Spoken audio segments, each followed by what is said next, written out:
In the shifting void between the known and the unutterable, where silicon minds dream of forgotten horrors, the abyss stirs.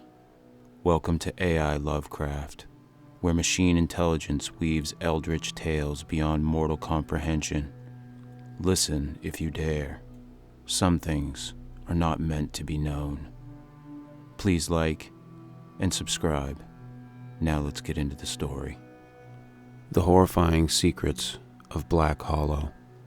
The Journal of Silas Dunsley. March 3rd, 1753.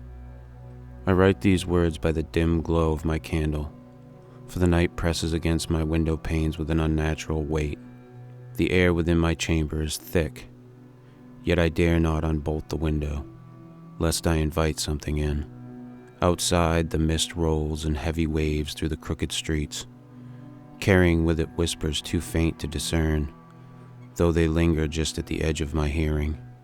The people of Black Hollow move about their business with hollowed eyes and hushed tongues, as if each breath is stolen from a lung not their own.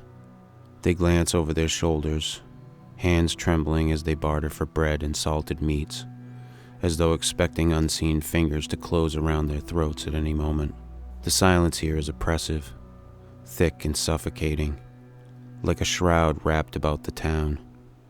Doors are locked well before dusk, and the streets are abandoned long before the sun has fully set.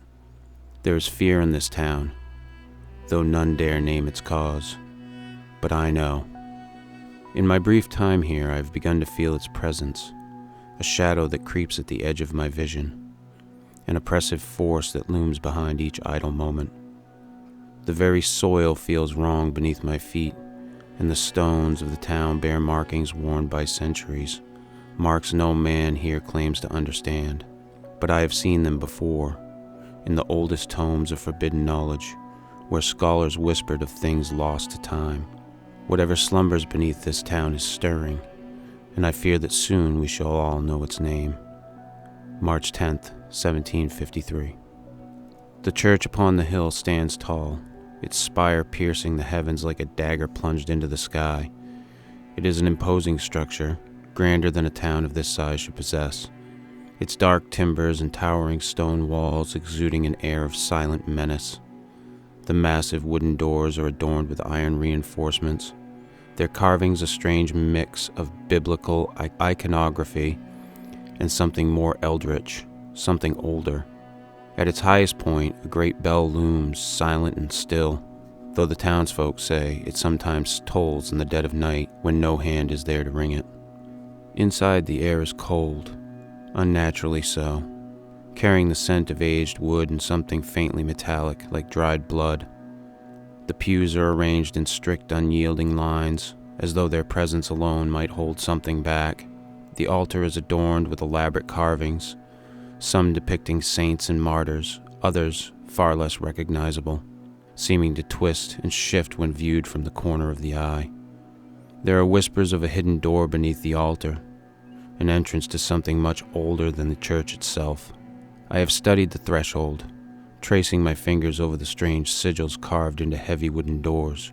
The townsfolk will not go near it, but when I inquired of its history, I was met with silence and furtive glances.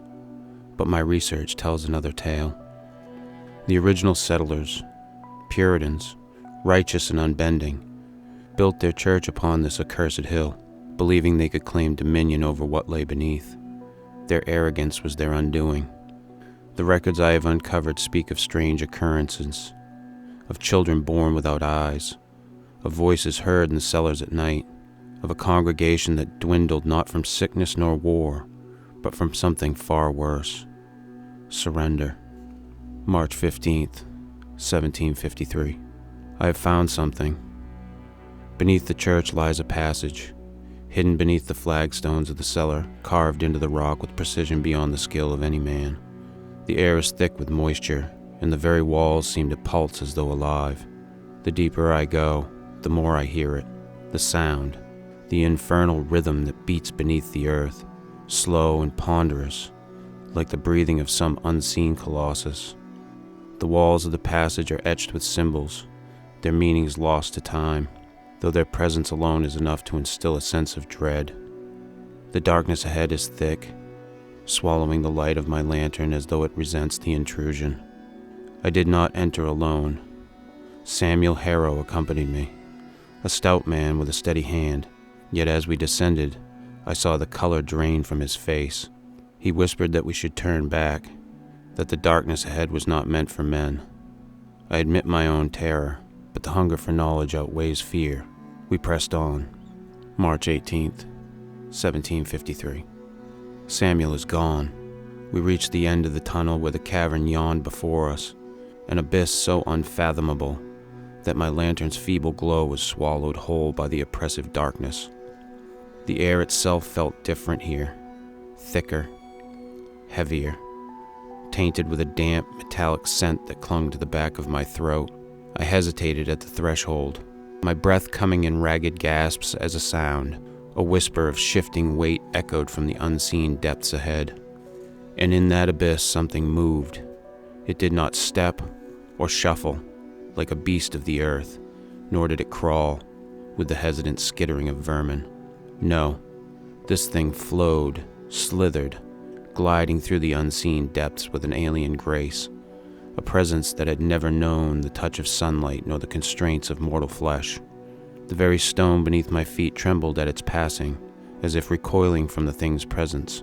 My fingers clenched white around the handle of my lantern, but it was of no use. Light had no dominion here. It was in the dark that this thing thrived. Samuel screamed. A sound raw with terror ripped from his throat as though the very air was being stolen from his lungs. I turned, my lantern trembling in my grasp, its light flickering as if recoiling from what it beheld. There were hands upon him, not of flesh but of something formless, a darkness that seethed and twisted with malevolent intent. It clung to his skin like living shadow, tendrils of night itself wrapping around his limbs, dragging him downward. His nails scraped against the stone, his fingers clawing desperately for purchase, but the abyss would not be denied. His face, contorted in pure horror, was the last thing I saw before the darkness consumed him utterly. His cries did not stop when he vanished. They echoed, warping, twisting into something inhuman as they were swallowed by the void. A wet, sucking sound followed, as if the abyss itself had fed. I ran. I did not look back, but the shadows moved in the corners of my vision, stretching, reaching, and in the distance something laughed. March 20th, 1753. The town knows. They have always known. The murmured prayers I once mistook for piety are not offered to God, but to it, to the thing beneath, the thing that slumbers no more. They whisper its name in tones laced with reverence and fear, voices weaving a cadence both hypnotic and dreadful. I have heard the songs now, strange guttural chants that make the very walls quiver, the syllables writhing on the air like serpents. They have sung to it again, and the response is no longer silence. The ground trembles in slow, deliberate pulses, a heartbeat rising from the abyss, ancient and monstrous. The veil thins, the barrier between waking and nightmare stretched taut like a skin ready to tear. I feel it watching from beyond the black, its presence pressing against my skull with unbearable weight. We shall all be swallowed. No man, no prayer, no will can stop it now. I must leave. I must flee this place before I, too, am taken. The walls of my chamber seem to pulse with some unseen breath, the shadows stretching, whispering to me in voices just beyond my comprehension. My reflection in the window is not my own. Its eyes are too wide, its mouth twisted in a silent scream that I dare not acknowledge. The candle flickers violently, not from any draught, but as if recoiling from something unseen, something just beyond my perception. I see it now, creeping in the periphery, a shape without form, a hunger without end. It watches, it waits, and I fear that soon I will answer its call. If these words are found, let them serve as a warning. Turn back, leave Black Hollow and never return. Silas Dunsley.